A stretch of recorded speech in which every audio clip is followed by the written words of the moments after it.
E aí, pessoal, né? Boa noite a todos. Como é que vocês estão? Passaram aí a semana bem?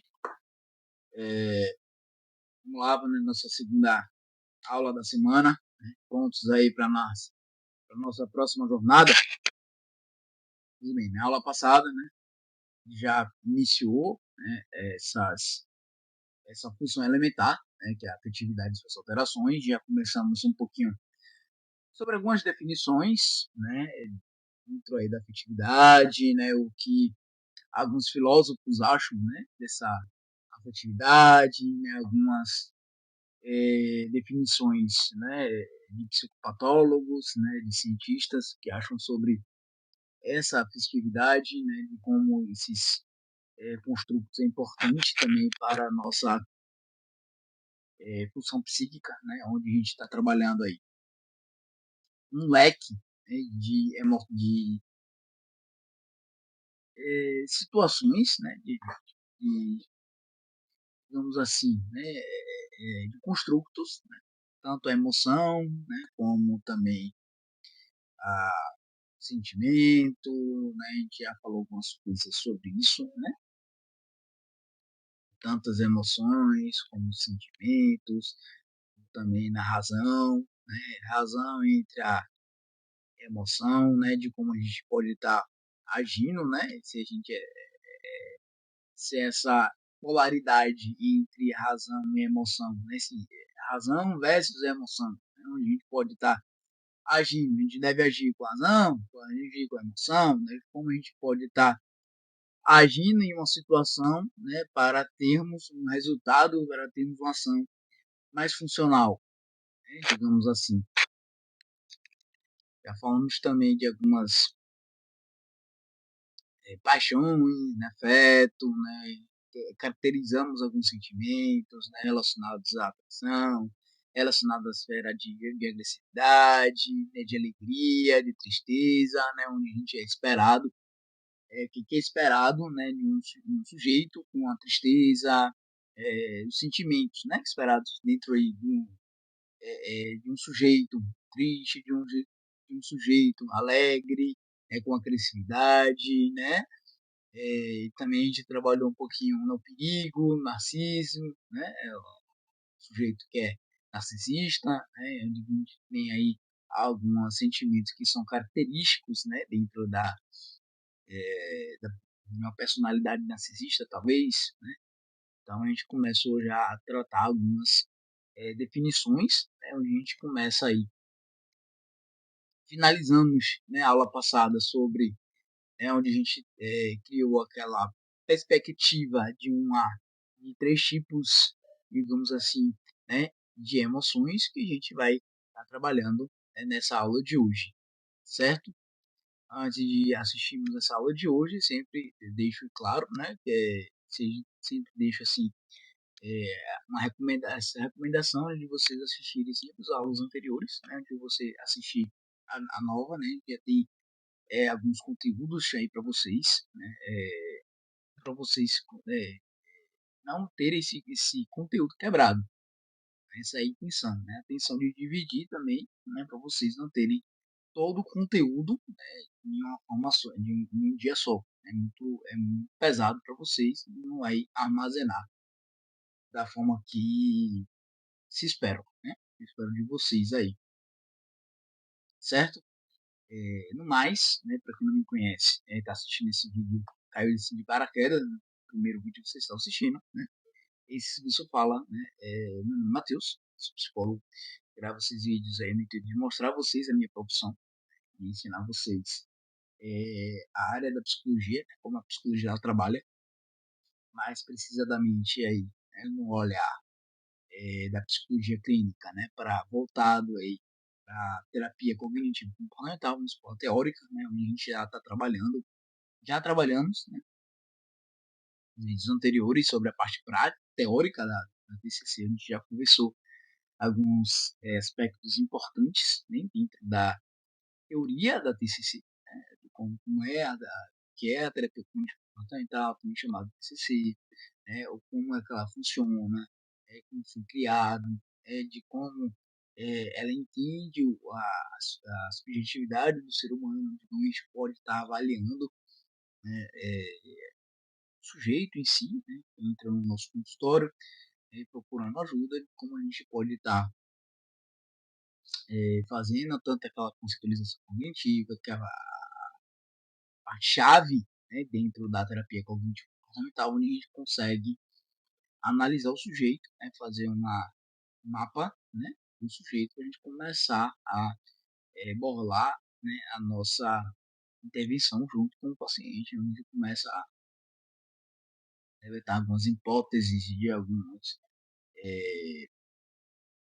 dificuldades, digamos assim, não só né, transtorno, não só doença em si. Né, a psicoterapia não é só para tratamento de doença, né, não é só para pacientes que têm algum transtorno, pacientes que têm algum comportamento aversivo, né, é muito mais além disso. Né, é um autocuidado, um autoconhecimento, né, de si mesmo, dos outros, e em que situações gatilho para a gente, né? De que comportamentos dos outros ou de nós mesmos, ou o nosso cotidiano, nossa atividade, pode gerar comportamentos aí, pode gerar situações que para nós sejam aversivas, né? Digamos assim, e como a gente pode estar eh, superando essas dificuldades, evitando alguns gatilhos, né, que podem gerar desconforto, né, para nós.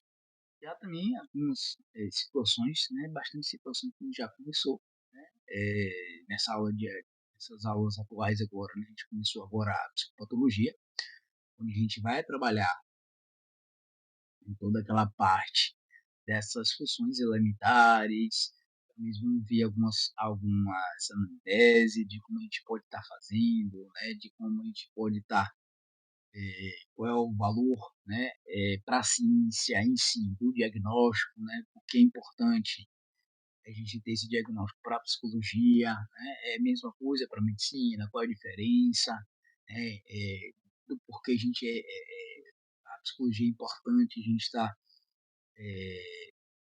atento aos diagnósticos em si, né, e como a gente pode estar trabalhando, né, nessas situações dentro da psicoterapia, né, que após essas conteúdos, né, importantes, né, fundamentais da, da psicopatologia, a gente começa a parte prática da terapia cognitivo comportamental, onde inicialmente a gente vai trazer alguns transtornos, né, não vai ser só transtornos, e a gente começar a trabalhar, né, de como a gente pode ajudar os pacientes, né, a terem comportamentos mais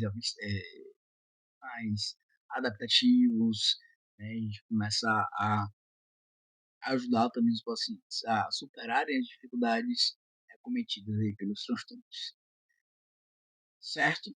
Mas a gente começa a nossa aula de hoje após a nossa quinta.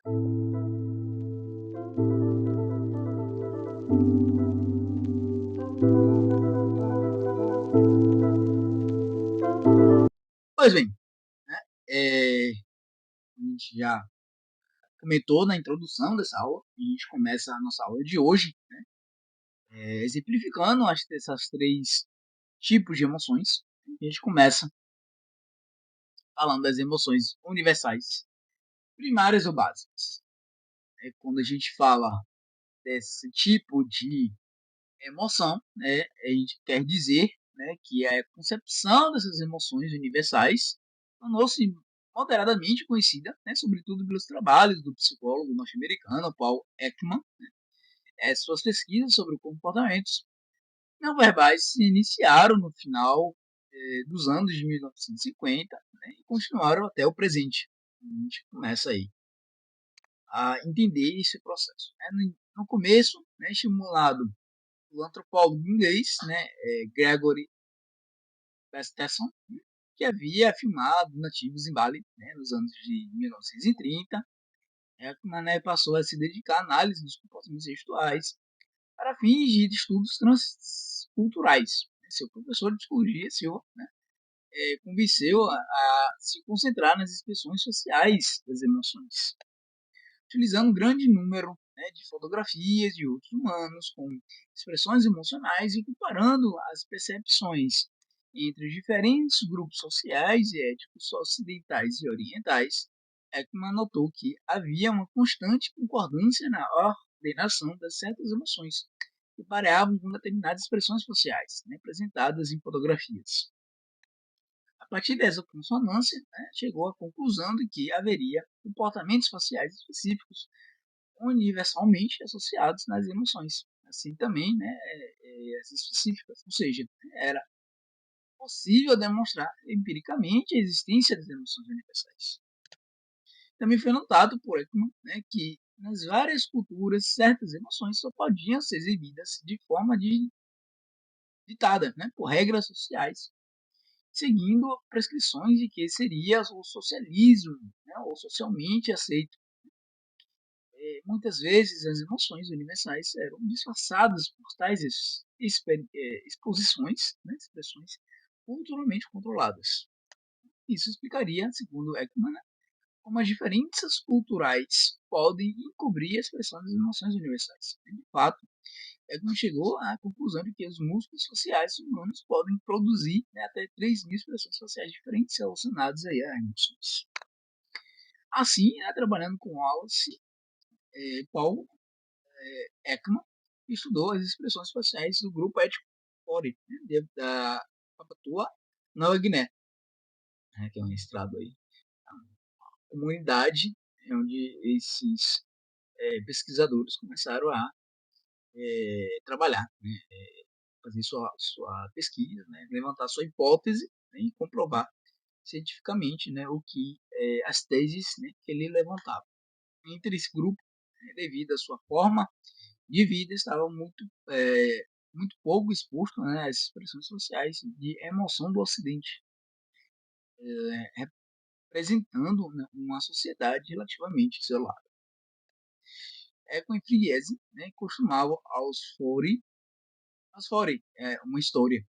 Depois mostravam-lhes um conjunto de 3 faces com expressões próximas, mais distintas, e eles pediam para selecionar a face que relevava, relevava, revelava, perdão, a emoção, né, correspondente à história. Como os fori acreditavam ou acertavam claramente acima do acaso, né, taxa de acerto de entre 76% a 100%. O parâmetro das faces com conteúdos emocionais das histórias, os pesquisadores concluíram, né, que havia, sim, de fato, uma associação universal entre os padrões musculares faciais, particulares com as emoções específicas, universalmente possíveis aí de reconhecimento. Ao final, concluíram que seriam 6, né, as emoções humanas básicas, né, universais. E se descobriram essas emoções básicas, né, que se chamam de emoções humanas básicas. Que seriam, né, a alegria, a tristeza, o medo, a raiva, o nojo, que também é comparado com a aversão, a repugnância, né, e, por fim, a surpresa. Então, a gente começar aí a descobrir, né, essas emoções e denominar essas emoções como as emoções básicas e universais. A gente já começou com o trabalho que foi feito, né, essa revisão que foi feita, começaram aí a observar essas expressões e viram que são emoções, expressões universais. Nos anos de 1990, reavaliou sua teoria dessas emoções universais e ampliando para 11, acrescentando na culpa, orgulho, vergonha, desprezo, contentamento, constrangimento, diversão ou divertimento, a excitação, satisfação, prazer sensorial e alívio aí, as outras emoções que já foram descobertas, já foram aí categoricamente, né, colocadas nessa categoria, né, de essas emoções básicas, né, universais a todos os seres humanos. Além disso, né, Ekman e Friese acharam não apenas uma expressão facial para cada emoção, mas uma variedade de diferentes manifestações discretamente diferentes para cada uma delas. Haveria famílias de emoções. É assim, computaria 60 microvariações de expressões faciais para a emoção. A emoção raiva, distinta do conjunto de microvariações da emoção de medo, ou da família de emoção de nojo, ou da família de emoção de alegria, e assim por diante. A gente começou aí a ver diferenças, né, nessas micro expressões, nessas microavaliações, microexpressões faciais. O antropólogo norte-americano Donald Brown publicou em seu livro Uma Universals, né, que gerou respostas calorosas positivas e negativas. Ele formulava uma série de aspectos do comportamento humano que seriam universais na sua base. Em relação a essas expressões faciais das emoções, muitas delas seriam devidas ao aspecto universal das emoções.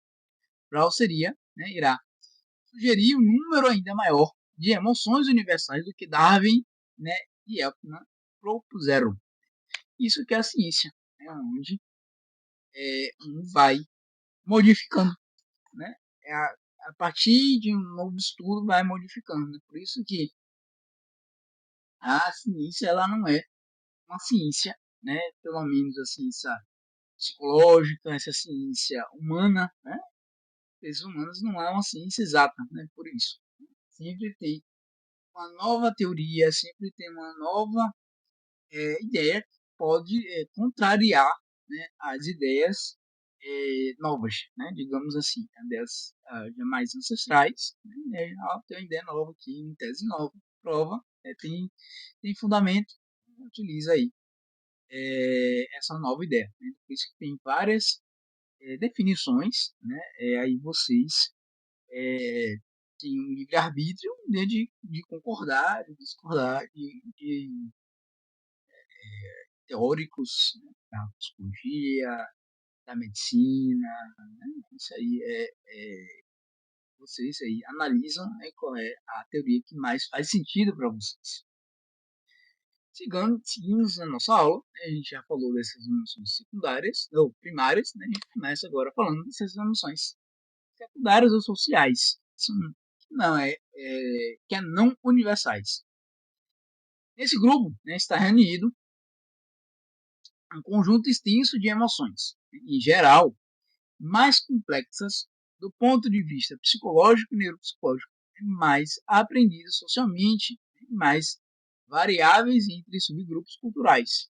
Essas seriam construídas com métodos de emoções de fundo, emoções primárias e outras emoções sociais.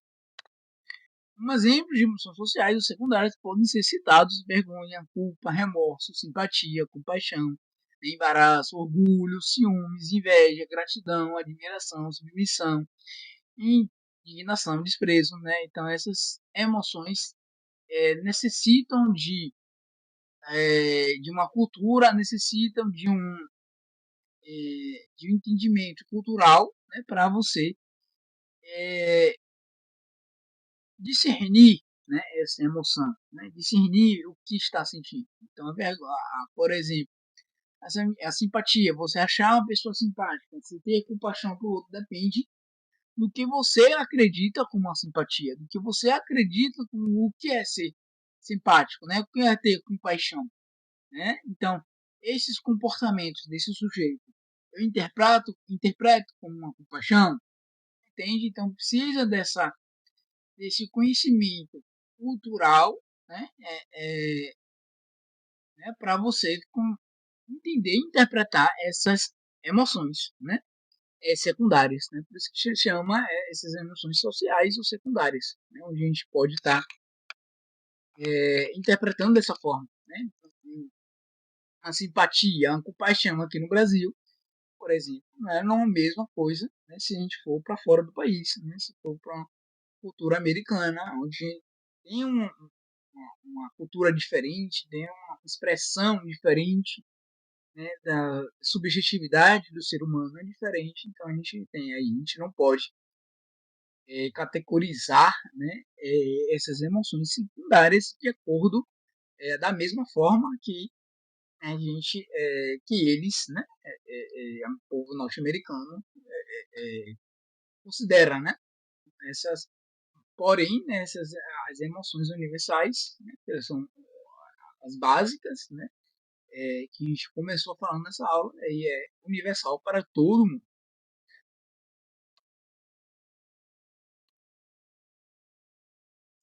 E as emoções de fundo, né, que é a próxima e última categoria que a gente vai estar trazendo, né, que segundo a proposta de Antônio Damasio, né, as emoções de fundo são estados basais, né, mais basais inclusive do que o humor, ou o estado de ânimo, né, que constitui uma espécie de colorido do estado afetivo de uma pessoa, por exemplo.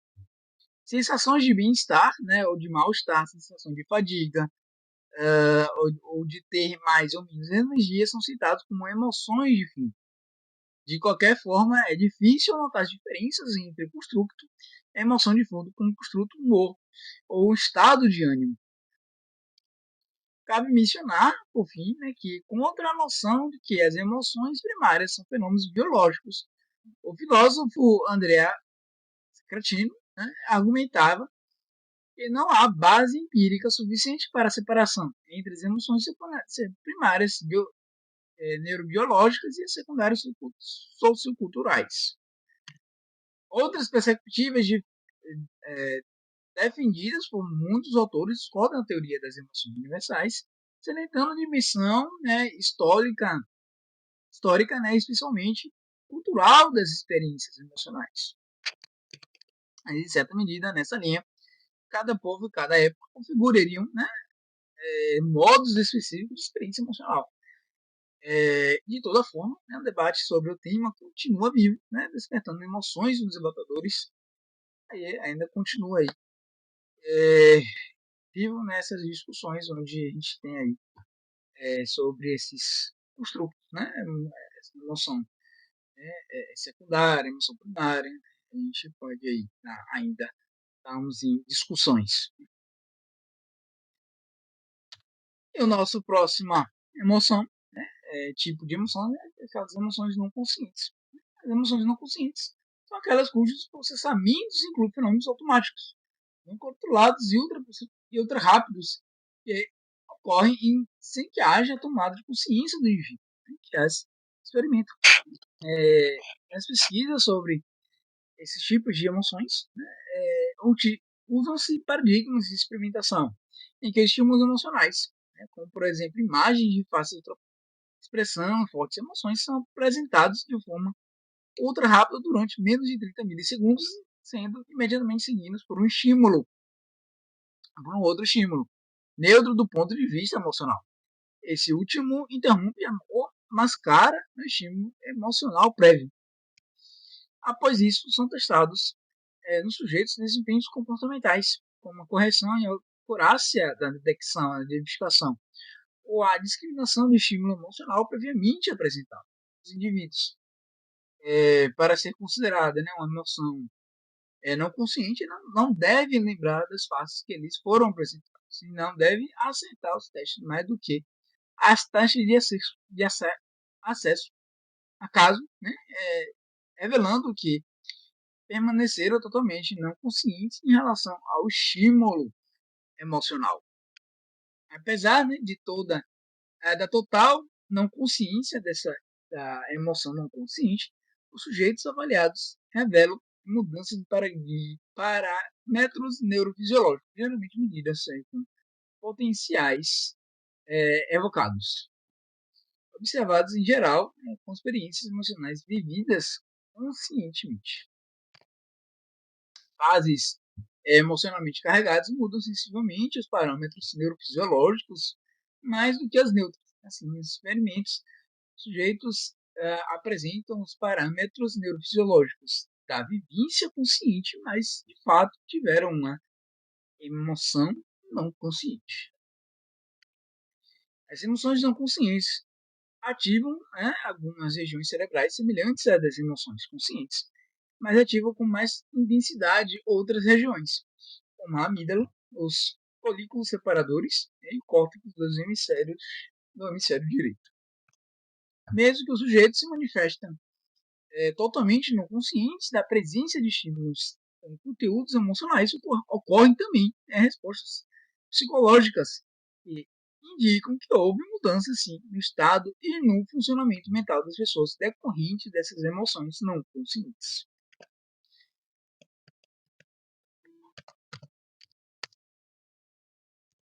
As respostas psicológicas incluem mudanças de comportamento e nas tomadas de decisão, geralmente mais pronunciadas do que nas emoções processadas conscientemente.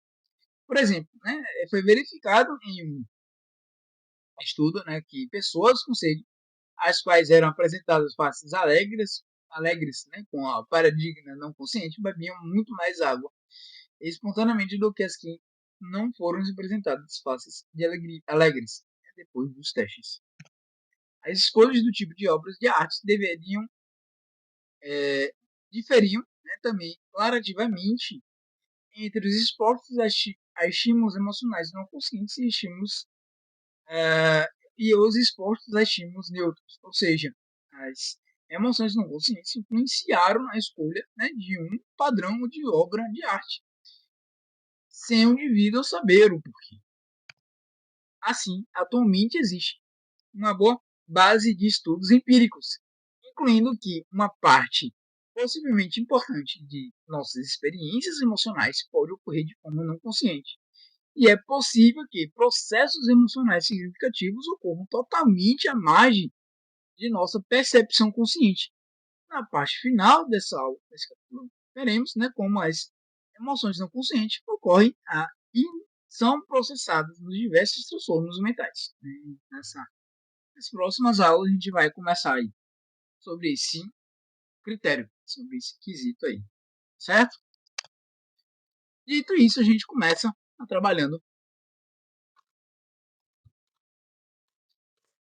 o nosso próximo parte da aula, que seria as teorias de afetividade e das emoções.